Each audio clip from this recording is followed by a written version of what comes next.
There is a romantic idea about creative inspiration, that it arrives like a gift or a visitation, that it descends from above, that if you're lucky or talented enough or chosen, the ideas will simply come to you.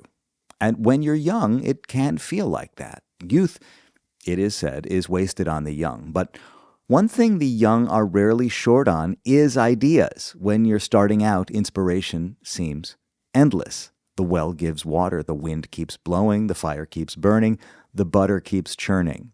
When we're young, what we lack in experience or rewards, we make up for in hunger. And the hunger itself seems to summon the work. But there comes that moment, probably for everyone, when the well begins to run dry, when the wind dies down, when the fire is reduced to embers, and when suddenly you cannot find a stick of butter to save your life. That is the moment when the artist is tested, when the romantic ideas stop working and inspiration, as a strategy, fails. My friend, the late writer Peter Straub, once told me on this podcast, something that I've carried with me ever since: inspiration is real, but it's earned. You don't wait for it, you work for it. You show up so that it knows where to find you. When motivation wanes, discipline takes its place. Magic is fleeting, labor is endless potential. Even the most naturally gifted artists, the one who seem to have unlimited access to the muse in their early years, will tell you the same thing. Eventually, it comes down to showing up. You look the work straight in the eyes and you say, I'm not going anywhere. But don't take my word for it. Ask Keren Ann. Welcome to The Third Story. I'm Leo Sidran. Keren Ann Zadel, known simply as Keren Ann, was born in Israel. She spent her early years in the Netherlands and then later moved to France. Her father was a Russian Jew, her mother Dutch-Javanese. From an early age, she had a sense of belonging to many worlds and of not fully belonging to any single one. So she grew up intensely aware that everything was changeable, from her location to her language. The flexibility that comes from growing up multilingual and multicultural served her work later on. Even before she picked up a guitar, it seemed clear, at least to her, that music would be a part of her story. She began writing songs as a young teenager, and by her mid-20s she was making her living as a professional songwriter, thanks in large part to an unexpected collaboration with the legendary singer Henri Salvador, who was in his 80s at the time. Keren Ann co-wrote many of Salvador's late-in-life songs, like the hit Jardin d'hiver, and helped to revive his career in its final chapter. Je voudrais du soleil vert, des dentelles et des théières, des photos de bord de mer, dans mon jardin d'hiver. Je voudrais de la lumière, comme en Nouvelle-Angleterre. Je veux changer d'atmosphère dans mon jardin d'hiver. It was around that same time that she began releasing albums of her own. From her debut, La Biographie de Luka Philipsen, she showed a strong sense of herself as a writer, a singer, and a producer. The album was written entirely in French, but it nodded to the breadth of her influences, even in its title, which borrows from Suzanne Vega's song Luka and from her maternal grandmother's maiden name, Philipsen. The sound of the album was elegant, and it felt vaguely European, but modern and raw in its own way, and it signaled an openness and a curiosity in Keren Ann. Rien d'autre qu'un arbre, une pomme et un peu de sable. By her second album, La Disparition, she was settling into a career in French, taking her place in the lineage of French pop and chanson singers like Françoise Hardy. Tombe les nuits à la lueur de bougies qui fondent et que la lumière soit. Passe les heures que s'écoulent à jamais les secondes et que la lumière soit.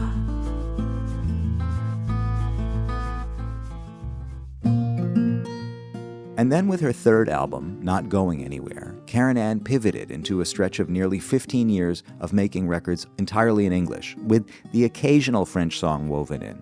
People come and go and walk away, but I am not going anywhere. I am not The one exception to her commitment to making music in English during that time was the album Nolita. It was a bilingual album recorded largely in New York, but shaped as much by solitude as it was by any one place. Nolita was an album that drank from the Manhattan tap, but spoke with what she calls the dust of an accent. Je pourrais bien brûler les preuves, trier les pages de mon passé, prendre un bassin ou même un fleuve pour abonder le peu que j'ai.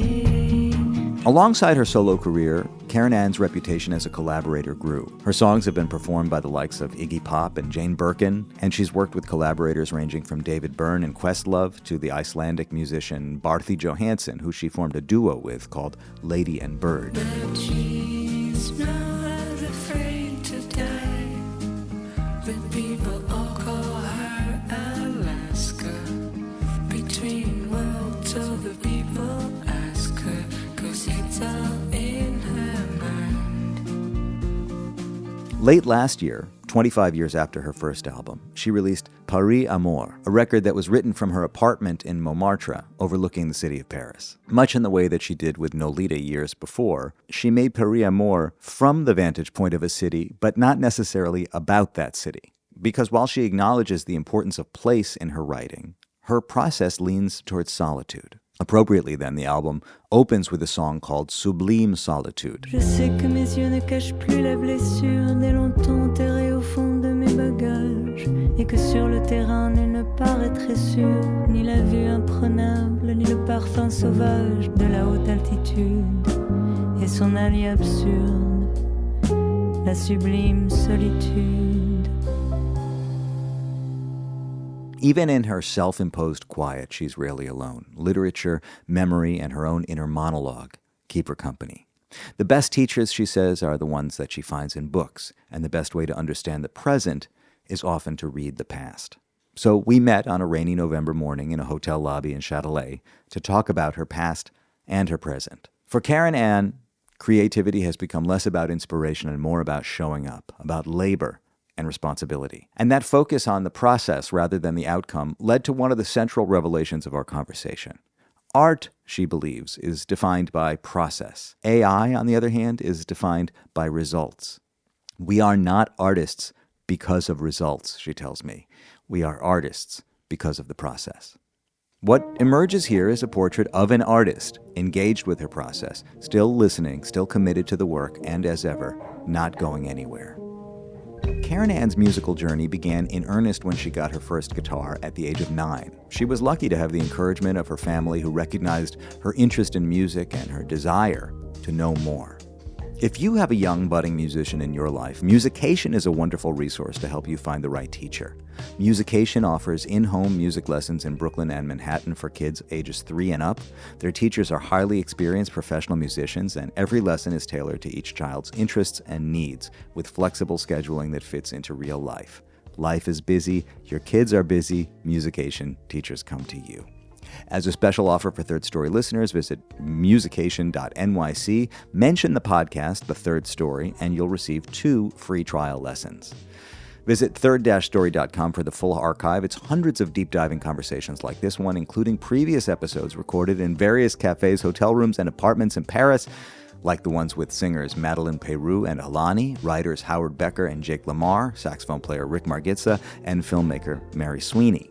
Check out my Substack for the latest writings and musings. Join the mailing list there as well to get all the updates and support the project if you can. It's leosidran.substack.com. And remember, we're made in partnership with WBGO Studios. Visit wbgo.org/studios for more of their award-winning content. Here's me and Keren Ann talking it down.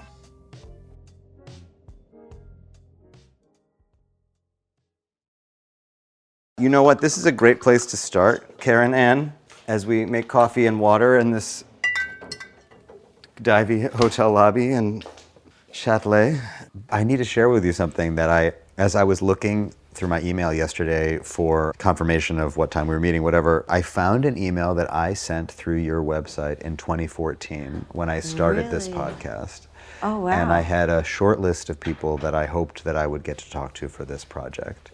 but only to say that I found buried deep in my emails from over a decade ago. So you were born in Israel, you're also sort of Dutch. You could claim a lot of identities if you wanted to. Yes, I do. I feel a belonging to many places. Yeah. I feel I haven't lived enough in Israel. I was very little to claim fully being, having, how do you say, any power of thought of what should be done or anything. But I mean, you mean politically?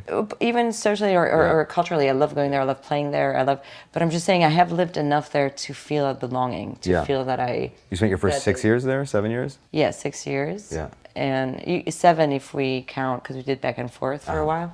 I did live there enough to understand how much this place has to give and everything in terms of the history, the land, the place in the Middle East, and what the Middle East could look like. It attached me to a territory, the whole Middle East, everything, because it comes with so much culture, whether it's Lebanese or Syrian or Jordanian or Iranian, or right, that like Israel is full of that, from all the people who came from different countries from the Middle East and from Eastern Europe and gathered. So it gave me a belonging, a sense of belonging. I haven't lived a lot in Holland, but I've lived enough to know that I do not have this belonging. So I do have, there is something I feel very strongly about the flatness, the nature. Of Holland. There's something very intriguing. Yeah. It is very flat. Yeah. But I also feel very disturbed by the fact that there is no valley or mountain, and there are no forests, which is exactly why in the Second World War so many Jews were nowhere to hide. Yeah, nowhere to hide.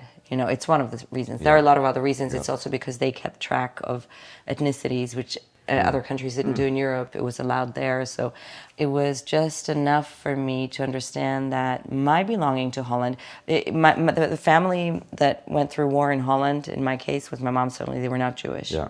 Her mom came from Java in Indonesia. Really? So, and the family was very colorful. Like my mom had all older brothers and younger brothers, and they all married from different parts of the globes, and there were a lot of skin colors in the family. So the family grew up with a lot of discomfort in the village they were in, enough to feel a sense of compassion for Holland, enough to say that I love the street food and there is fun to it, and enough to feel a belonging to the artistry and the history of art, because Rembrandt, Van Gogh, Vermeer, there's, and also like all the Harlem, and there are certain towns that are related to a certain form of art that has influenced me a lot, but enough to feel that I do not belong in terms of I can live without going there. Did you speak Dutch at all with your mother? You mean the it's more of a throat disease? Yeah, yeah, I did. It's funny, it's a throat disease maybe, but I think it gives you great preparation for picking up other languages. The Dutch seem to be, and in general, I think Northern Europeans, because of maybe the throat disease that they're faced with. Probably, because their language is so ugly that they have to speak other languages, I mean, between Hebrew and Dutch, it probably prepares you to pick up a lot of other languages. Yeah. And the funny thing is that the last of the 4 for me was French. Yeah. And it has been ever since, because I have, the relation to the French language for me is endless. It's like if you choose a husband or a wife that you're going to discover for the rest of your life, and you think you never know, no matter how much, that's the relationship I have to the French language. That's my constantly discovering. Constantly discovering, constantly realizing that I got it all wrong, constantly realizing that I know it so well, and then, going back and forth. I know it well, I don't know it well. Yeah. And it's changing and it's evolving, and I love working with it. And when I started writing in French, I worked a lot with dictionaries, like English, French, English. Or I guess this also helped create a certain sound identity in my writing that seemed sexy at the time. Because if I look at my first records more than 25 years ago, or songs that I wrote for other people, there was something about it that probably brought, rather than an accent, but some dust of an accent or some dust of exile. Yes. I was very fond of writers who wrote in French that weren't French to begin with, because I thought, and you related. They can do it, and they're daring.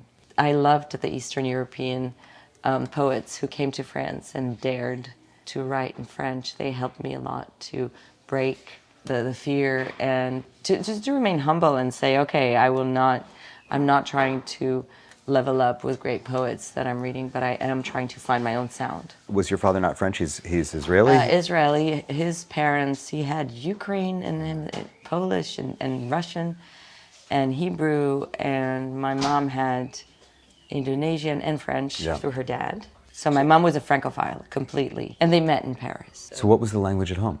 It was sort of a broken English between them, between all of us, and then my dad would really want us to keep the Hebrew, so he'll always speak in Hebrew, even if we replied in other languages. And then my mom tried out the Dutch, but it didn't work out. And then she realized that since we were going to be living in France anyway, might as well just speak French to us. And Is that strange to have had the language of the house change? Like, yes.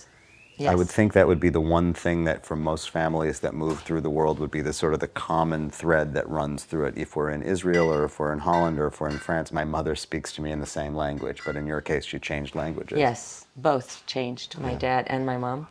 Mostly my mom, and I think it's something that I've been researching a lot in terms of language and hereditary memory when it comes to psychoanalysis. I try to speak one language at home with my daughter, even though she goes to school in French, we speak English, so she has both. We do sometimes switch to French when she has friends over or I have friends over. But I do try because there is something called the emotional language, and that's the mother tongue. And it has to be very natural, which is why I also thank my mom that when we were very, very young, she did speak Dutch to us.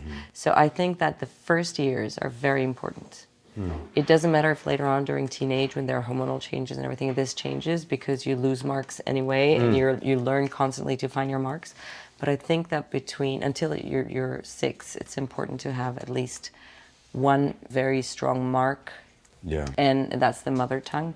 So at least I know that the first years of my life she did speak. I mean, she sang in Dutch to me and spoke in English. There was something a little bit solid. I think in a way, this flexibility of language served you artistically because so many people can get caught up and attached to what's okay. Is this okay? Is this not okay? And in your case, what you describe is, no, I used it as a tool of expression. Like, it's okay if I'm going to find my own sound in all of these languages.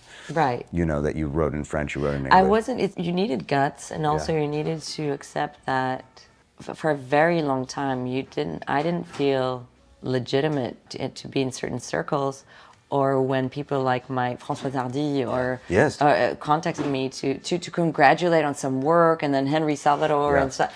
The thing is that when this happened, I was like, are they sure? Really? Like, me of all people, why would they? And I'm like, okay, I'll experience it. With Henri Salvador, it was crazy because when I was born, my mom listened to him all the time. So I knew his voice like you would know an instrument. Like, as if, like, if you listen to a trumpet player or a clarinet or an oboe player your entire life, since you're a baby, and suddenly you want to compose for that instrument, for that player.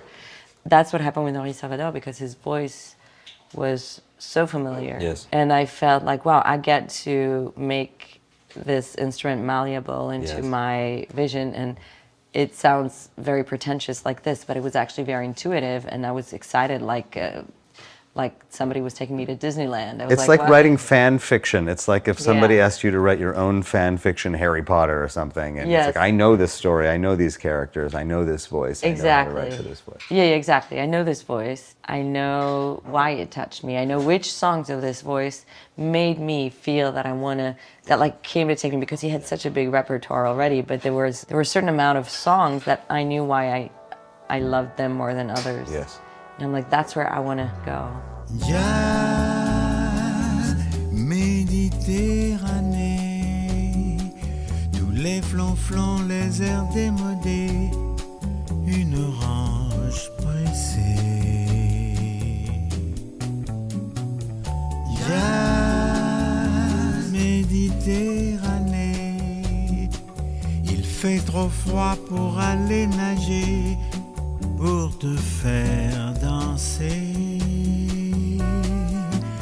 dehors. That was a beautiful experience, and it was very authentic.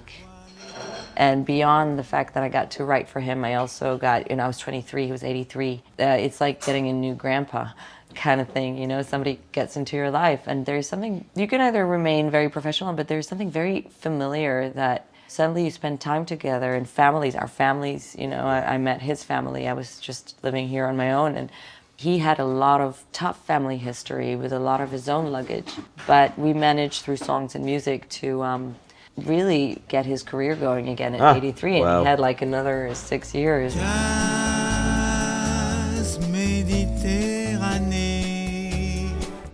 I loved doing that. I loved, from all the things I got to do, I think writing songs remained the one that really needs a certain form of effort. It's not like if I write music for theater or for film, there's always a vision that comes before. It's layers. It's coming, you're trying to elevate or to make something that already exists, make it like find the language, find the frequency and go there and sit there and take it where somebody wants it to go and then be a part of where you want it to go, but it's only part of something.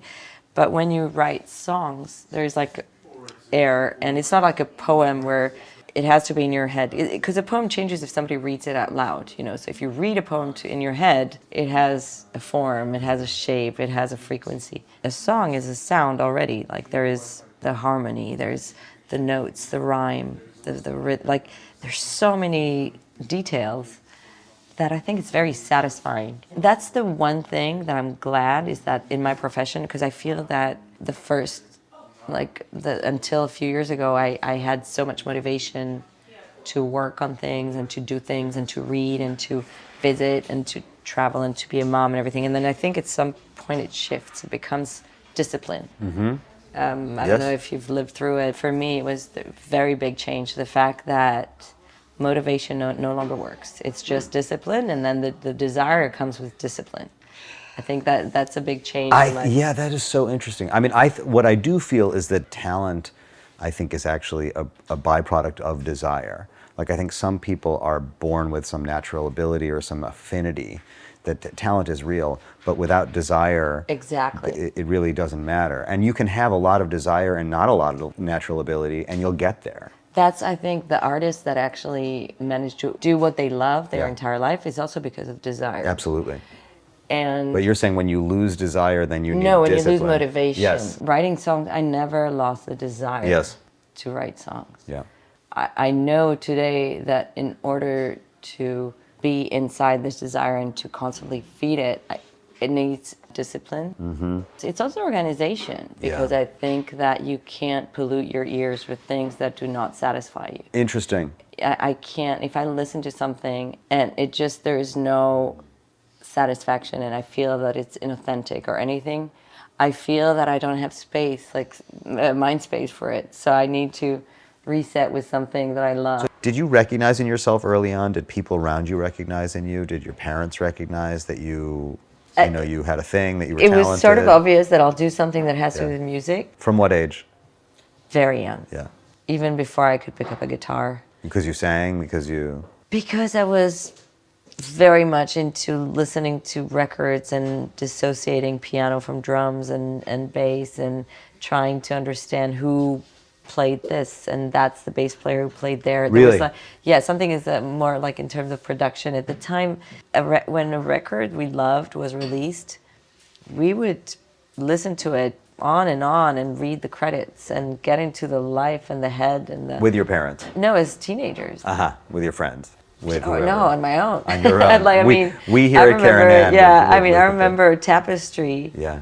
Like just dissociating the instruments, understanding that in the same room there's a piano, there are drums.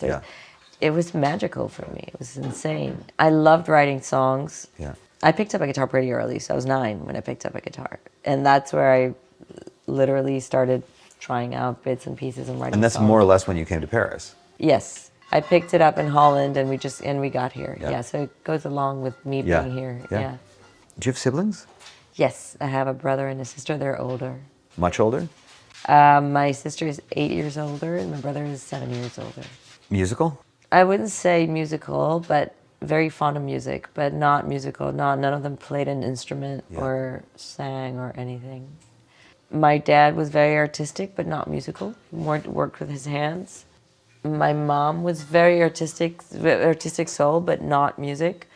For me, music was just a great partnership. There's something, I still feel that what I get to experience listening to Chopin or Prokofiev, and maybe when I was young it would be Springsteen or some, I don't know, I could going to see a show or small, preferably in a small room with some cats, something. What I get to experience with music, I still didn't get to experience through a movie or maybe literature, a book, but it's physically, there's something I got to live through music that I didn't manage. I don't know if you feel that. I can't decide, you know? I mean, the creative impulse was very strong, and if it wasn't music, I know that I would be in some sort of creative sense of a self-expression and craft and all of that. Even doing these interviews, I've learned that it actually sort of scratches a very similar itch for me of connecting with people and making something and continuing to create constantly. So I don't know. Because I feel that I have this excuse because I love to draw and paint, but I'm so bad at it that I don't have any responsibilities. So it's just a fun thing to do. But that thing about responsibility is interesting. Did you feel that you had a responsibility to your Before talent? I even had anyone, I had a responsibility to write things that seemed good enough. Yeah. Then I had a responsibility to understand that good enough is not good enough. It has to be really good. I feel that in your work, and I do think you started out with a real strong sensibility of this has to be great. Yeah. Like it was great. I mean, at least for me. I'm not saying it has to be great and people are going to listen to it and going to think it's great, but I have to experience that. It's been great. The process has been great. Yeah. And it's been great. And again, I think it is great for me because of the process. Yeah. Do you suffer in the process? I'm concentrated. I don't know if you call it suffering, but when I was young, I thought it was suffering. Yeah. I don't think so anymore. I think it's a privilege today. Well, and as you said before, like, you know, we maybe confuse it with sadness, like solitude. I can get very low. Yeah. I can get very down Yeah. when I'm concentrated. Yeah. But I think it's if you look at the scientific aspect of what happens in your body when you're concentrated and you're very focused and there's labor, and also what decrease, like how the hormones work when you do that. There is a very good scientific explanation to what you're going through as a young person, and then when you're older, when you create, and also why it doesn't trigger as easily when you're older. So there is something scientifically proven or hormonal that is going on. So some people can call it suffering, but I think it's a privilege. I want to say something to you that I was thinking about as I was listening through as much as I could before we spoke, because you have so much work. I feel a lot of discovery and searching in your work, going back 10 records in 25 years, but I don't know that I would use the word development in the sense that I think you were very developed. I think there was a lot early on that was there and continues to be there. Like your writing was extremely strong early on, and I just hear you playing in the same sandbox for 25 years. Like you had a very strong sense of yourself, it seems to me, all the way going back. I feel that, first of all, thank you. It's always so nice to hear, even though it's something that I'm incapable to recognize, because sometimes I'm unable to listen to earlier work. You know, you have those moments in life. I can play the songs live with the voice of today. But when you hear that voice? Well, it's not that I dislike it. It's just that certain recordings, I feel that I was probably so scared to, you know how in New Orleans they say that you only become a singer after 40. I understand what that means because I think that there is a certain state of mind as a musician after a certain age where it doesn't matter if you feel legitimate or not, you do what you do. Yes. You agree? So much. Regardless of whatever your own hang-ups are or insecurities or whatever, it's undeniable that you've been doing this. This is what you've been living from. This is what you've been doing. You have this experience that carries you through. Right. That's my feeling of it. Yeah. So you just do it. You do it if you have a little bit of cold and your breath is not as fluid. You do it. And you do it. You do it if I know that I'm working on a project and somebody booked a studio from 9 till 5, You go. I go. That's where I have to be creative. That's where I have to be able to come up with something amazing. Yes. For that moment. And if the bass player cancels and I can't find a bass replacement, I'll have to either play the bass or program it or play it on the Moog or find a solution and make sure that this situation has traced what we're doing today, because that's what we do. We're recording. Yes. It's sort of like getting a witness of something. A document. Yeah, we're documenting a moment. Yeah, exactly. So the moment has to be good. Yeah. And we can't provoke a good moment, but we can be in it and do it, because we have to do it. But as you say, so looking back, it's harder for you to hear yourself. And I can hear myself, but it's harder for me because I remember that I was always very much into the craft of sound and everything. It was all very, very true and very authentic. But I can also hear that at some point, I didn't feel legitimate in terms of my vocals, that I felt there's so many good singers out there. What am I doing singing? And do people ever say to you, oh, you were so important to me, you were such an influence for me, you helped me find my voice, or have people said that to you? Yes, absolutely. Yeah, and I always found it strange. But I mean, today I feel very much like a singer. I mean, even though sometimes my voice is very tired, the live experience was always very real and authentic. Yeah. I think that maybe in some of the recordings at the studio, here's what I did. There are a few records, like Nolita, for example. I did record a lot of it on Broadway in Houston in a little room that I rented, that the acoustics were made for me for this record, and it was a great experience. Was it a studio, or was it an apartment? It was a studio. It was a little office that became a studio in some office space that I rented. Yeah. And they had other recording studios there too. And the beauty of the place is that I could meet people at a gig or at a jam session and go back to the place and record. And Nolita has tons of solists that actually I met in an elevator, or there was something very magical about it. And I feel that I was very confident in the crafting of this record. I felt it was my 4th record. So I felt that the exchange was necessary with other people and that the foundation was good, so I can just let them in. But today when I hear it, I'm like, what was I so afraid of when I was recording the vocals? Because I can feel that the room was tiny and small and I didn't want to wake up anyone. You're whispering in the record a lot, Yeah, and I'm like, it was probably the right thing to do then. But today when I sing one of the songs, like Chelsea Burns and stuff like that, I sing it out. Chelsea Burns, you sing it, you almost are not speaking. Exactly, and I'm like, it's as if I didn't want to wake up. If somebody was jamming and then fell asleep on the couch and I still wanted to record the vocals, but I didn't want to wake anybody up. I was running out of trouble, you were running out of fame. Streets smell like the desert, they were putting out flames. And Chelsea burns, Chelsea burns under my feet. That was the first record of yours that I heard. Did you feel that that was a breakthrough record, or it's 20 years ago now? Artistically speaking, yes. Career-wise? Maybe career-wise too. I don't know. I never managed to really measure that. But I feel that the 3 records before, I was still exploring something very either pop or folk. I don't know if that's the theme, but I was exploring things that there's a song and I want to illuminate it in some way.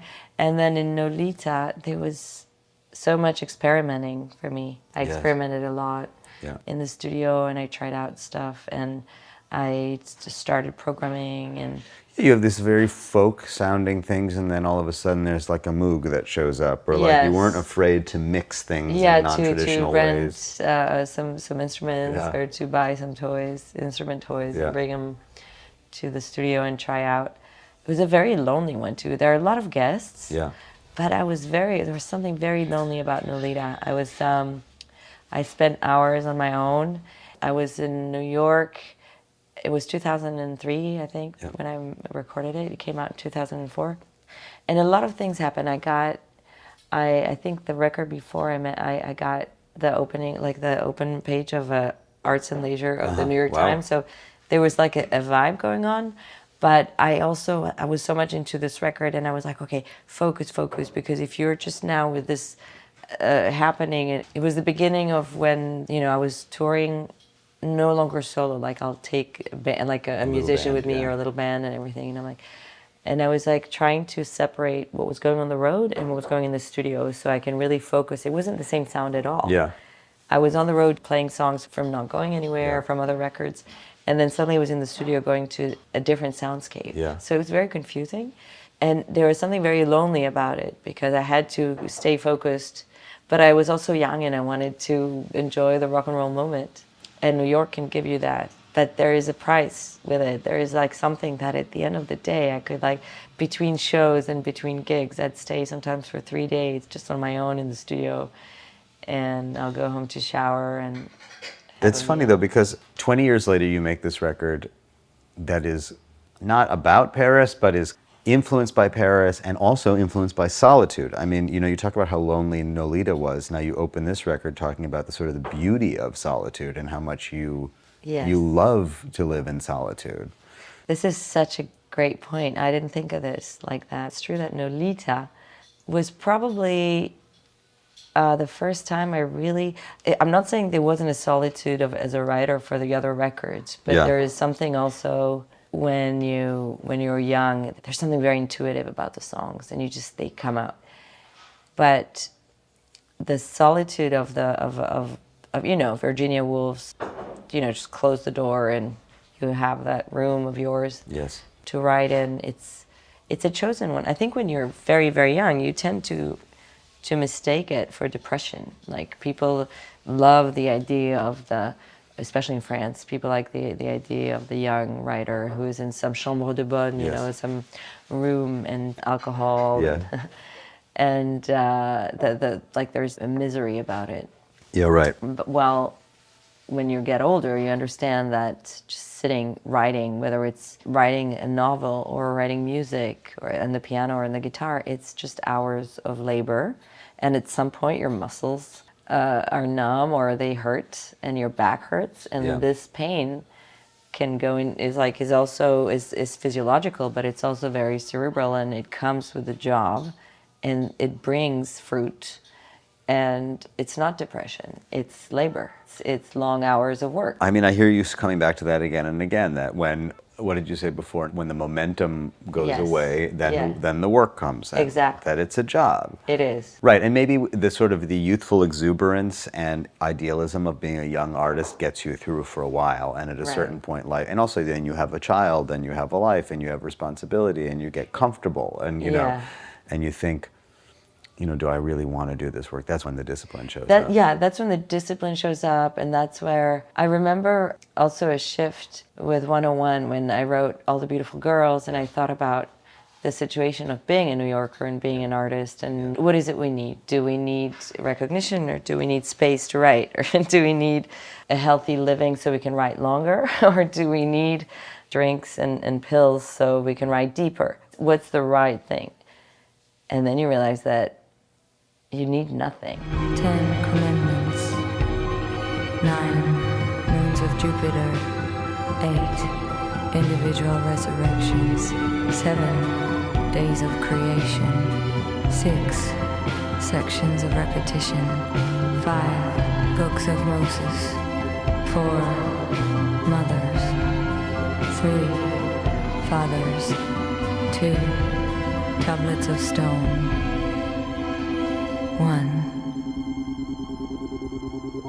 God. The dependence is not something real. And I think that is also a part of the discipline. That is also a part of the states you can get yourself into just by hours of research or hours of playing, and then sometimes nothing comes, and then the next day you just pick up the guitar and there it is. Yes. Well, and I mean, I think about this with you because it seems that you continue to have things to say. And it's like, I think it's also easy as a writer sometimes to convince yourself that you're out of ideas. You know, I don't know if you feel that that's a comfort zone to say, I have nothing. I need to live stuff in order to write them. But I mean, there is some of that because it takes longer to make records. I think when you're young, you can pop a record a year. Yeah. That doesn't happen to me anymore. I don't know if you feel as creative as you were before. I'm mad at myself. I mean, I really want want every 18 months to 2 years to have a record. Yeah, it depends on so many things, and also of what you're trying to get. I mean, this past record is my records were always personal, but this one is it's intimate.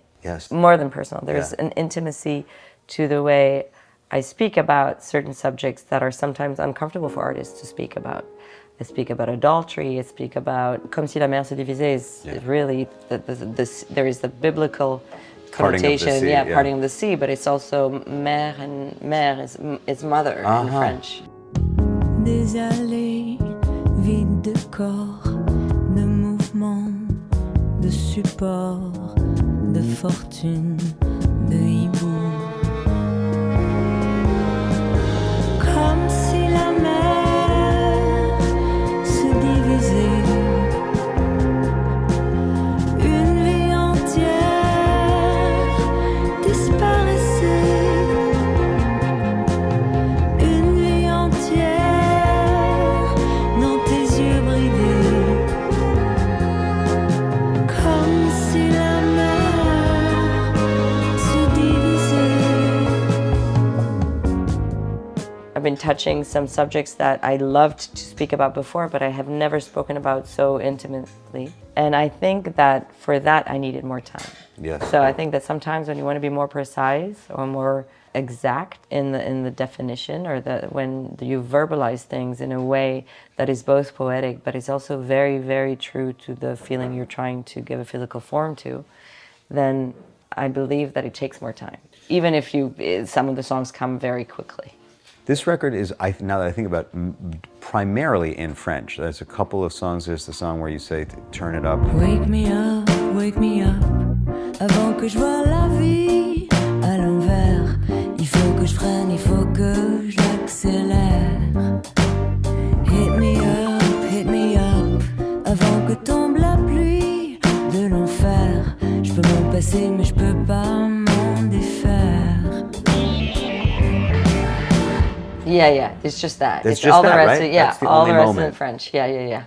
Is that, do you think, just a result of living here right now? Maybe it's sort of a new chapter with the French language. I feel that this past few years, I got a lot into poetry. I got to do this project for theater. It took more of me because I also had a poetry. I looked into translators and then I got interested in translators in general because I like to read a lot of things that are translated from Yiddish. And there were a few new translators that have retranslated works of Barði Jóhannsson or his brother, Joshua Israel Singer, to French. I saw this translation, I bumped onto one, and then I saw that it was a new translation. So I looked at the other things that I've read in English before, and I found that translation to be really, really good. Yeah. I kind of reread classics in French, and I'm like, wow, I wonder if I had read them in French at the time, because these are all translations. Yeah. At the time, I read the translation to English. I wonder what sort of person it would have, would it change who I am? Because literature is a big part of choices I made, I think, and Artistic choices or personal choices? Artistic choices for words and for, aesthetics in art. The French gave me other things, like other choices of atmosphere, of scent and frequency. I think I felt like this was a time to explore more the French language as a writer, I feel, I don't speak enough French to have a strong opinion about it, but I'm still going to try. Because what I feel is that sound and meaning are tied in a beautiful way in your writing. Like, for example, I listened to the record first, and then I read some of the translations. Even like Barði Amour.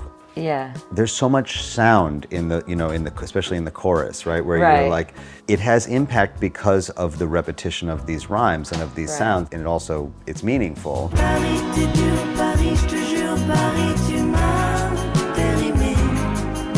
Mais Paris, amour, Paris, toujours, Paris, je te quitterai jamais. Paris, t'es louche, Paris, tu couches, mais Paris, je te promets. Paris un jour, Paris toujours, Paris tu tiens le sommet. I imagine you, as you're writing, allowing sound to lead or getting fixated on a certain kind of repetition of sound and then finding those beautiful moments. I love what you just said, because I love allowing sound to lead. Yeah. I feel that there is always a way to let sound take over and still say what you want to say. Yes.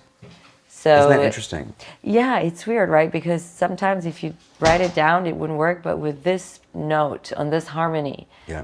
this, chord progression or that little blue note on there, or gives a sense that is missing with just the word or just the note. But this is where the ideas, like my father always used to say to me, a lyric is not poetry set to music. A lyric is its own, it's its own thing, and it's because it has to work musically as well as, have meaning and have sense and be an artful. I agree so much to this. I'll allow myself to take it further. Poetry, if somebody reads you out loud a poem, there's already music to it. Yeah. If you read it on your own, I said that earlier, if you read it on your own, that's where the poem is, that's the circle. Right. That's where it's how the writer intended it. No matter even if we both read it differently inside our heads, that's what was intended. As soon as it becomes mediated through somebody's voice, it's already changed. It's already put into music. Yes. The music of somebody's voice. Yeah, that's true. I think it's wonderful because, the voice is everything of a person, and it's in motion and changes.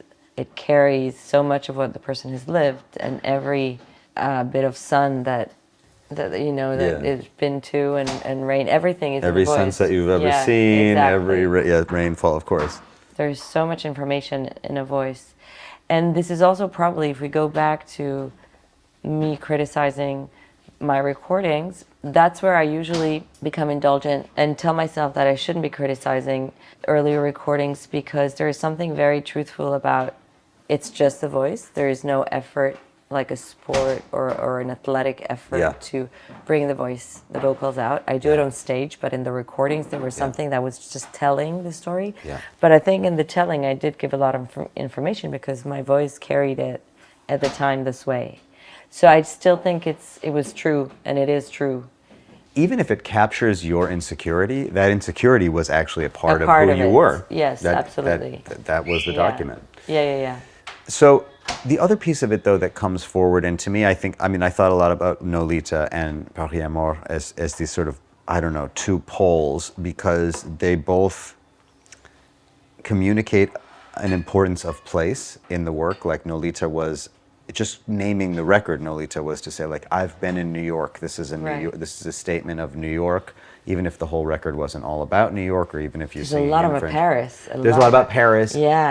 And Fenech, I even talk about Abbess and everything. But you also had Chelsea Burns, and you also had, and then here you have a record that's like devoted to Paris, although like you assert this is not a record about Paris. No, it's speaking to and from Paris, but about other places. There's a lot of water in the sea and seashores. And so how does where you are when you're writing affect or influence what you're writing? It's a very good question. It does a lot. It's a very big part of if you can't hear it in the song, I hear it in my head. There are songs that I remember. There's a song called We're No Ending's End on the eponymous record of 2007, and I wrote this in Mexico. I was there and I picked up a guitar and I wrote this song. It has nothing to do with Mexico, and it speaks about the Middle East. And you and I, we both run with an unloaded gun for the same piece of land. We're no ending's end. It was like the song is really something that has to do with where I come from. You and I, we both run with an unloaded gun for the same piece of land where no endings end, but we can't change the world. No, we can't change the world. It's been done by someone long ago. I hear it and I feel the sun on my skin. So I think the song, even though it speaks about something tragic, there's a lot of luminosity in it, thanks to the fact that I wrote it with the sun on my skin. Yes. I want to ask you, and you can easily say, I don't want to speak about it, I don't have much to speak about it, but just being a Jew in France over the years, and particularly today, if you feel that there's been a change, a shift. I just feel that the hatred came to the surface. Yeah. I knew it was there. Yeah. We know it's there. I mean, I always felt it between the lines, but for me, it was never an issue because you sort of live with it. And then the funny thing is that most of your friends would say, no, that doesn't exist. So you don't even go into it. You just know it's there. You know there's something uncomfortable that can make people uncomfortable. And then you just have to explain to your kid where it comes from and the history. October 7th sort of opened the beast, and so many people who didn't feel comfortable expressing it unknowingly are expressing it today. Yes. It's there. It's everywhere. I feel that I need to focus on creating good things. Yeah. On creating also a good environment for my family. Yeah. On having, and I do have great relationships, whether in friendship or in my family or at work. Yeah. And I feel that I'm doing that. So I don't think that, people can disagree with my opinions. I can disagree with it. It's fine. I don't mind. I can have I can have oysters with somebody I disagree with. That doesn't bother me. We don't need to agree. Yes. We don't need to give responsibility to people where they don't have it. That's interesting. Like, one of the things that I notice as a mostly secular Jew who grew up in the States is that we have a lot of options in terms of how we want to identify as Jews, and we can choose to be culturally more Jewish, or we can, that there are a lot of ways to be Jewish in the States. And I felt when I started spending time in Europe that I either found people who were like very religious, or who basically said, well, my family's Jewish, but I'm not really Jewish. That they didn't find a way because they were in the complexed between. to identify. Right. But I think this has changed in the past 2 years because you understood that if you're a little bit, there's no such thing being a little bit Jew. I think most of the Jewish on earth are secular. Yes, I mean, I think so too. I grew up, we weren't. I mean, but I love doing Shabbos with my friends and inviting not necessarily Jews, and then going to have, we have great tables, and I love anything that is traditional in the Jewish religion. I absolutely love, and it's also a book of tools. The Talmud and everything is tools of life.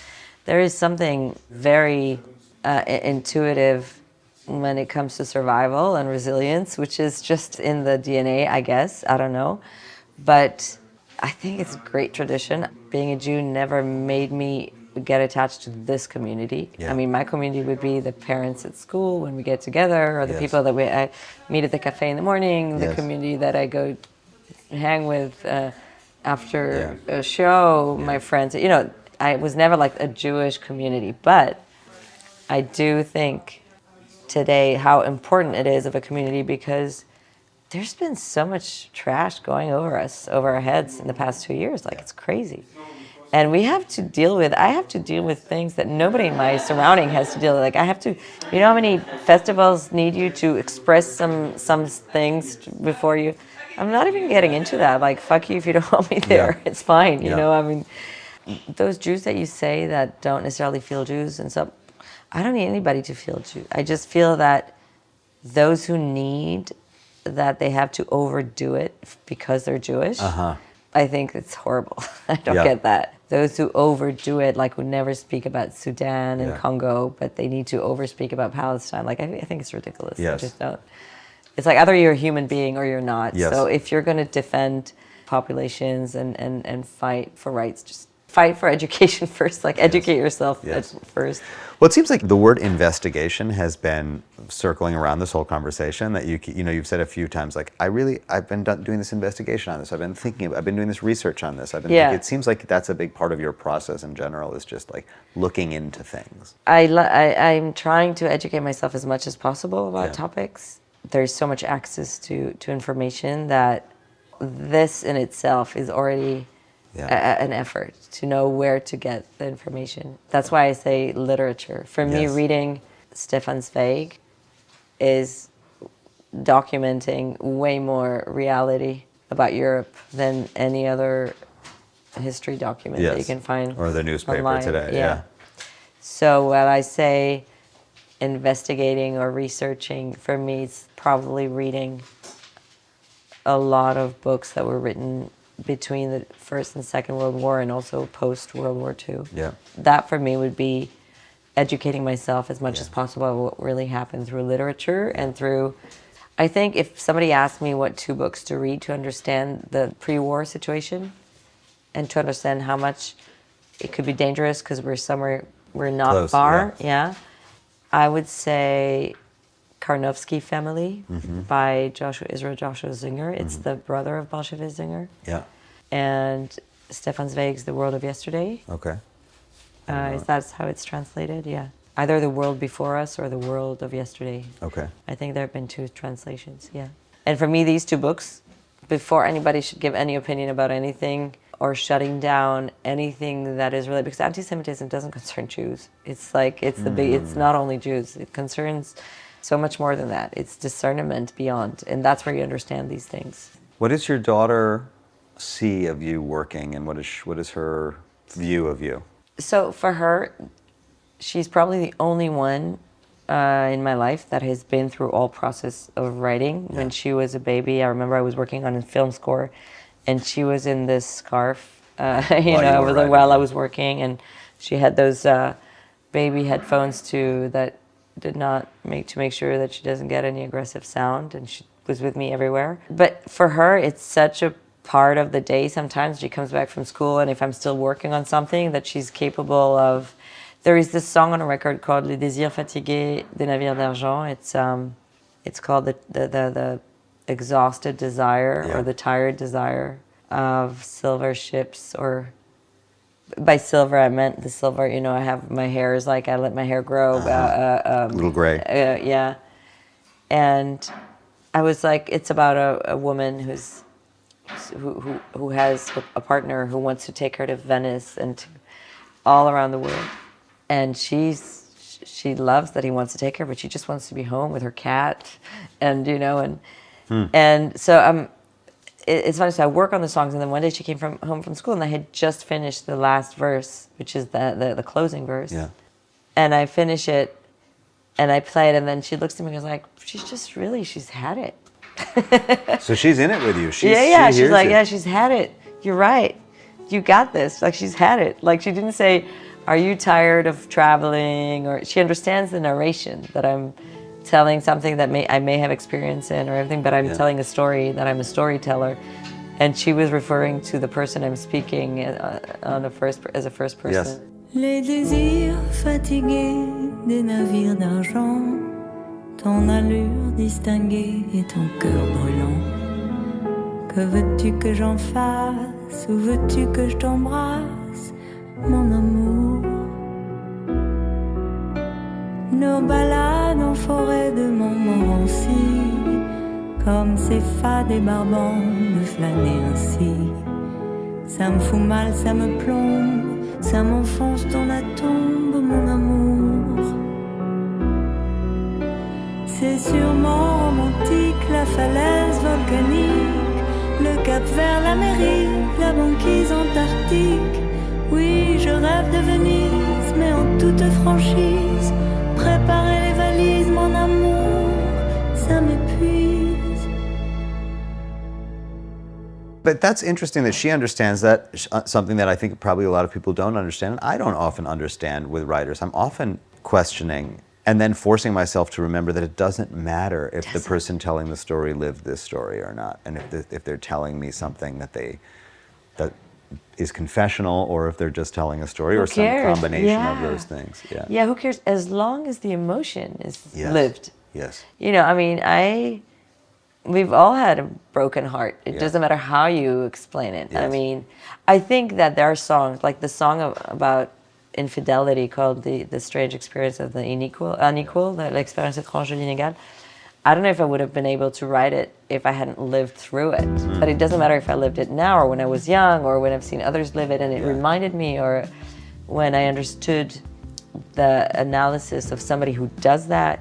I think it takes time to understand as a woman also that people make mistakes by fear of loss, and I always love to write from a point of view that is non-judgmental. For me, it's very important. Montre-moi cette chose invisible de l'autre côté de la porte. Je veux connaître la matière grise, les non-dits, les non-vus qui t'emportent. Chante-moi cet air inconnu, magnifiquement répétitif. Puisque moi tu m'as sans retouche, sans secret sur le vif. Have you spent time in therapy? Oh, I had a 15-year psychoanalysis when I was young, and then I stopped for about 6 years, and then I started another one. I'm a big fan of Freud, Lacan, Jung. I'm like, these are my great teachers. Because I think in a way like that's very helpful in terms of reaching a sense of non-judgment. I'm in therapy now, and I feel like that's a big part of it, is just understanding like you have to be able to see yourself and express yourself without the judgment of what you're feeling or what you know. It's harder when it's on yourself. Like, I mean, when you start therapy, you're managed to be non-judgmental towards others. Yeah. But it takes a very long time Yes. to be non-judgmental towards yourself. Towards yourself. Yes. So a friend of mine said that he saw an interview with you here in France where you said something like that you decided to make this record instead of buying a new car or something like that. The story I told was that I went to see my banker to get a loan to make this record. Yes. And he said, I thought you came to get a loan to get a country house. I see. Based on what you're asking for, it looks like you wanted to buy a house.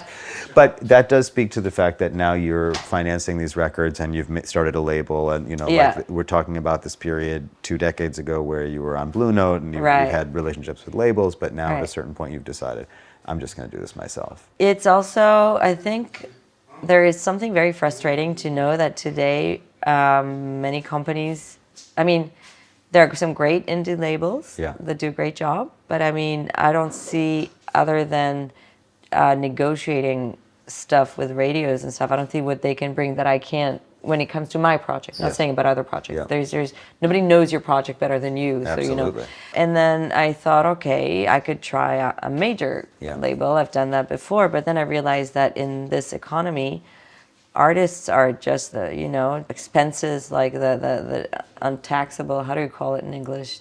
Write-offs. Yeah, the write-offs. Yeah. Like, so, like, do I want to be somebody's write-off? Because I don't think the economy can bring them back anything they can invest in. Does this come with a price? Am I stuck? So I'm like, I've tried it. It wasn't for me. I'd like to do it on my own. I'm not saying this will be the way from now on, because I'm sure I'll have more collaborations, and I have friends who have labels, and we'll figure it out. It's a lot of work. It's exhausting, but I think it's essential to give it a try. Yeah. It changes the rhythm. There is something when you release a record with a label, so many people are dependent on a schedule because they have this amount of time, this period of time to work on your record and press and radio and media, and then book the touring. It's a whole thing. And then they're going to have another record 2 months from now. And then another record and something, But when it's your own, I can decide that now for 2 years. That's all I do. I mean, I do need to make money, so I do work on film and theater, and I do shows and I tour. But I mean, I can work on promoting this record as long as I'd like, and take the time and not stress myself and lose my hair because I only have a window of 2 months to make it happen and say it's either in or out, That's so interesting, and actually it speaks to what we're doing right now, in the sense that, like, we first talked about this through your publicist when you were in New York a month ago. And I said, no, I'd rather do it when I'm in Paris, and I want to, especially this record, I want to talk to Keren Ann in Paris if I'm going to be there, And it was like, okay, that's cool, because the window of promotion of the record is wider. You're able to say, it's great, and then people will talk about it 2 months after the record came out. It's better, actually. Yeah, and I mean, a record has a life. I've been discovering records that I missed of some artists that I love. I don't know that somebody else would know how to work my record the way I want it to be But worked. then the question is, you also have the benefit of 25 years of career, having gone through all these label relationships and having established yourself so that you don't really have to explain who you are. You just have to talk about this project. Right. And so I often think, because I agree with you, I don't know what a label can do. I mean, a label really can't do anything for you until you've already built something, and I think like younger artists today are expected to build it through social media and Right. through other ways, but like it seems like it's easier to do what you're doing, or at least you can maybe get further with it once you already have an established Yes, career. a daughter of a friend of mine who is now starting a career, and she's super talented, and she did an EP, and now she's working on another EP, and I was talking to her, and I'm like, why don't you work on an album Yeah. for your next one? And she goes like, I don't know that I want to. And then I thought about it, and I'm like, she's right. You know, she says, for now, I just want to do EPs and look from the sound. I'll do an album when I have a better vision of... Yeah. It's cool. She can do it. She can still live with her mom and do Yeah. it, you know.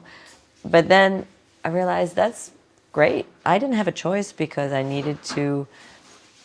I put everything in my records, and I had a day job. I mean, a day job. It was still in music. I was still making music What and were you writing doing? songs for other... No, I'm saying, but as a singer, it came Yeah. pretty late. I was already making money of music, writing songs for people. I remember the first check I got after I wrote a hit. Yeah. You know, it was Jardin d'hiver, and then suddenly, like, I could invite all my friends to have sushi. And sushi wasn't very common at the time Yeah. in Yeah, Europe, you know. Yeah, yeah, so of course. it was like, wow, that was Yeah. insane. This doesn't happen today. Yeah. Like, I can have a hit. Well, I still won't be able to invite everyone for sushi, maybe pizza, you know. Yeah. So the economy is so different that they don't have that pressure. Anyway, it's very rare to be able to live off of it. So they don't have that I know. Well, I noticed that too with streaming. Like young people, 10 years younger than me, even are like not upset with the Spotify model because Yes. it's the only model that they They ever know. knew. So they say, I don't know, what's the problem? It's like it's okay. Yeah, but we know, like, if you, as a writer, Yeah. it's hell. Like, where does the publishing Yeah. goes? Yeah. It's crazy. Yeah.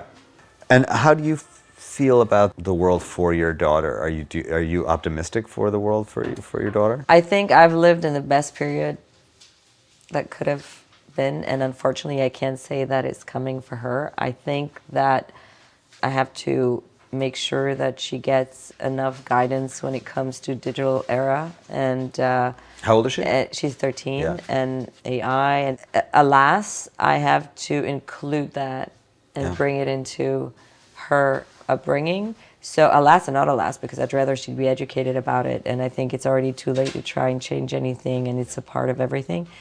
I still want her to enjoy the process of living. Yeah. And this is my goal, that she enjoys to learn a new Chopin on the piano, that she enjoys a good meal, and that she enjoys making, creating, educating herself, that she enjoys academia when it comes to certain aspects, that I think it's a privilege to also study and get information. And I hope she's very artistic and she's a math head, but I was both too, so I guess it's she'll need to make a choice, but whatever she chooses to do, I hope she enjoys the process of getting where she wants to get. Yeah. That's the only thing I want to teach her. I want to make sure she enjoys the itinerary, because we don't know what's tomorrow kind of thing, you know, like we don't know how, it's really fast. It goes very, I mean, the evolution is fast. You know, again, I think about what you described with your relationship with your daughter, you know, in general terms, it does feel sort of evocative of my relationship with my father. And one thing that he used to say to me, and really still says, is like, the work will never let you down. Focus on your work, the doing, do the work. I agree. The doing, the making, the for me, that's why I said she's both artistic and a math head, because she works with her hands, but she also likes to work, to understand. I think she could be scientific if she wants to, but whatever she chooses, I want her to enjoy the process. But as you say, I want her, the process is the thing. Yes, because we get access to solutions now. Yeah. You can type, I want this song. Sure. I want this sounding voice and these chords Yes. and this, and then it comes out of the machine. You know, I spoke earlier to you about desire and my sense of how important desire is to the process and to whatever talent is, or, you know, but actually the reality is that, like, the difference between AI and us is that AI has no process. Like Exactly. That's I always talk Yeah. about this when people ask me about AI, and I love talking about this topic. The process. Yeah. We're not artists because of the results. results. Yeah. We're artists because of the process. Process, exactly. So The AI can't take the process away from Right. me. It can. It can give you the result. It can give you a result. If you want a result from an AI, Yeah. you can have it. But for me, Yeah. it's not taking anything away from me. Yes. It's not maybe salary, but I'll find it elsewhere. But I mean, it's not taking anything away from me. The process is still mine. Yes. That's wonderful. That's a wonderful insight, and I'm not sure that that's one that I have heard in that way yet, and that is very helpful. I get better off for doing like a talk or a master class in festivals than I do for a solo show. Totally. Yeah. So it's funny, I go and do these sometimes, in festivals, and we talk, and there is Q&As, and I found myself talking a lot about the process also because there was a festival that was more axed on it was more focused on poetry. Yeah. So I went as a songwriter, as a singer, but we talked a lot about poetry, and I gave examples, poets and female poets, and then or male poets, or like Bukowski, for example, versus Dickinson or Plath, even if it's not the same era, but just there is something that is very obvious when you read each is what architecture and attraction to certain consonants and words. So if you analyze it, you see that there is something when you're a poet, you're some sort of an architect. There is some of that. Yeah, interesting. If you give an AI... A linguistic architect. Yeah, exactly. And if you give AI, if you ask for a poem, and you say, I want it to be about the autumn, and there is a man or whatever, if you take it out, it will be nude from gravity of the consonants and architecture. So I'm not saying it won't have qualities, it will. But these are what makes the identity of somebody. Yes. The fact that it has no identity and you have to give it the identity is very interesting. Yes. Because you get the content before you get the identity who actually created it. Because that's what people do. I understood that Universal is now creating music, and then they're making a band name. They're doing this trial thing. So it's the other way around. But it has no gravity. Yes. Like, I don't know where it lands. So it's very interesting. I mean, that's an interesting question also, is like, if ultimately the end result were to be the same, if AI could write Barði Jóhannsson, would it have the same gravity if it hadn't gone through the same process? I carry the gravity. Yeah. So if there's nobody to carry it, Yeah. what does it represent? Yeah. So probably for the listener, maybe, but for me as an artist, no. So what's important is, for me, the process, the gravity, where it lands. And art is a kind of a conversation between the artist and the receiver. And what they're, exactly. So maybe it'll be a one-way conversation. Yeah. We can open that up. I still feel that there is something that AI didn't manage to get in terms of emotion and frequency and sound. Yeah. Until it gets it, we still have that questioning to do. Yeah. Keren Ann, thank you for doing some questioning with me today. This has been so fun. Thank you so much. I'm very, very flattered, and I'm very happy we got to do this here in Paris. Yeah, me too. And to have this conversation. There she was, my friends, Keren Ann, a deep thinker and a full-time searcher. The Third Story is produced, edited, and mixed by me, Leo Sidran. This week I had production help from Ray Long. I'll be back again in your headspace before you know it with another deep dive. Until then, I'll talk to you soon. This has been a WBGO Studios production. To learn more about WBGO Studios' award-winning podcasts, special concerts, live streams, and more, visit wbgo.org/studios.